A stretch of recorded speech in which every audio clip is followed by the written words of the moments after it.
sunset, bills on my mindset, I can't deny it. Getting higher, higher than my income, income's breadcrumbs. I've been trying to survive. The glow that the sun gets right around sunset helps me realize that this is just a journey. Drop your worries, you are gonna turn out fine. Oh, you turn out fine. Fine, oh, you turn out fine. Welcome back. I thought I'd do a review of some of the gadgets I've been trying in the kitchen. I went over these in my last video, but I thought I'd do it more thoroughly and at the same time check out my new toys that I'm using to produce better quality film. So I hope you enjoy the video. This is a Avanti multi-tool kitchen utensil. Probably the coolest thing about it is it's so many things in one, and also it has instructions on the handle, so it kind of reminds you how to use it, because it can look quite daunting and confusing when you first look at it, and you have no chance of losing the instructions. So I have been using it a lot for opening cans, which I'm about to show you. It can also open bottles, I've done that. What else can it do? Oh yes, it can open can lids entirely if they don't have a tab, but I haven't tried doing that yet. The one thing I do keep forgetting is this handy little hole at the end, which is what you use for tabs, just to separate them from the lid in the first instance. As you can see, it doesn't always work, and then I'm driven to doing dangerous things like this. So don't do this at home, kids. Not a good idea. I shouldn't be doing it, but I'm not sure what else to do. Maybe just a blunt knife would be, or a spoon, or a handle of a spoon would be a better choice. So the tab comes up using the end of the multi-tool,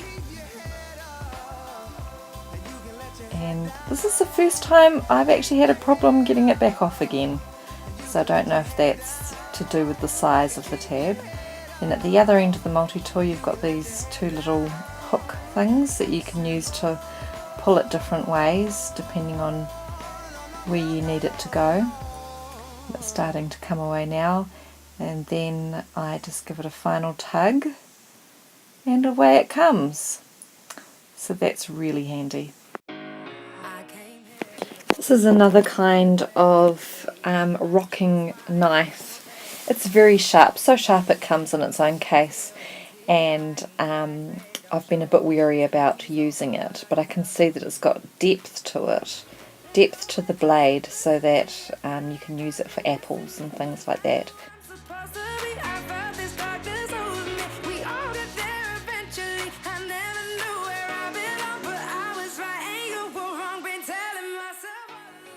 This is an easy grip spatula, which I have been using. These utensils with odd looking handles that stick straight up like that are made for overriding use of the hand. So they're all about getting a good grip on a utensil, but then also using the muscles of the arm to power the utensil. This is the OXO rocker knife, which I have been using, but I find it quite frustrating because you can see that literally half of the blade isn't serrated, and I suppose this is for safety reasons, so that you don't cut yourself on the blade. But for me, if you're going to be rocking something, you need the serration to go right along the edge of it.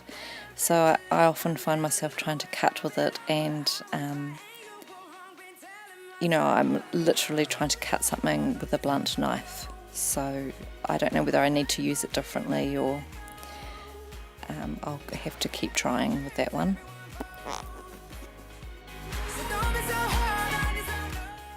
So again, this is an easy grip utensil. It's a grater. I haven't used it a lot. One of the things I don't like about it already is that it only grates tiny little holes you can see here. It just does tiny grating, so it's a lot of work, which seems counterintuitive. So once again, you're holding it by an upright handle to get a good grip and to get the arm muscles working instead of the hand.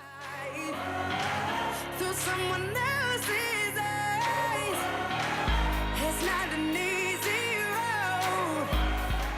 Scissors seem like a very boring thing, and a boring thing to talk about and to watch, but in all honesty, I struggle with hand mobility, and these have been the most helpful thing I've found so far. I think they were the first thing I bought. They are so easy to use and they're safe, lightweight. I can most of the time use them with one hand. I'm having trouble here because if you lock them in an open position, then they won't lock shut. So that's just something you have to get your head around. But you know, I have in my right hand, which I'm using right now, I have 25% strength, and I can use them no problem. And I don't just use them strictly as scissors. I use them for any situation where my hands are required to rip at something or pull something apart, and they just can't do it, so I'll use the scissors instead. I'm really heartbroken to report that this mug that was the second thing I bought and I loved so much, I had to throw it out 2 days ago because it just started leaking everywhere. I'm pretty sure it said that it could go in the dishwasher, but I noticed the seams there were gaps in the seams, and then I came up to my desk one day and there was a puddle, and I thought, oh gosh, I'm being clumsy again. And then it happened the next day, and then I realised that it was actually the mug. So that's a disappointment. But I've just found this on the net, so that warrants a bit more investigation. It looks like a really cool idea. So I'll let you know what comes of my internet searches around this, and I guess the only thing that I would hope that there is some sort of protection for heat where the fingers go through the middle, and also I hesitate about, unless it's an extremely large mug, you're not going to get much drink in it once you've taken into account the displacement caused by having a hand go through the middle. So anyway, I'll have a look at that and see what I find. Hey, thanks for watching, guys. Love to catch up with you and exchange ideas on this blog.